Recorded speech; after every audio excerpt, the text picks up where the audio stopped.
અમારે એક જ વાંધો છે જે અહીંના જે નવી ટીમ બનેલી છે એમાં કે જ્યારે હોય ત્યારે જે પ્રમુખો બનીને આવે છે એ એમના બધા ગોઠવેલા સેટિંગિયાઓ કરેલા એમના પદ મળે છે. કોઈ દી કામ કરતા કાર્યકરોને કોઈ દી કોઈ પદ નથી મળેલા. તમે આના સગાવાલા છો, આ કામ કરો છો તો તમને પદ મળે.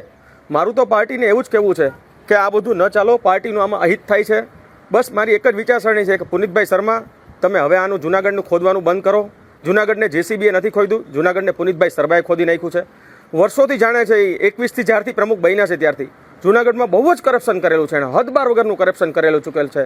મારું તો ભારતીય જનતા પાર્ટીને એટલું જ કહેવું છે કે આપણી ઉપર નરેન્દ્ર મોદી સાહેબની આવી સારી સરકાર છે કે આ ઉપર સુધી એમનું નામ કાંઈ ઘટતું હોય કે આખા દુનિયામાં આપણે એનું નામ ફેલાવેલું છે.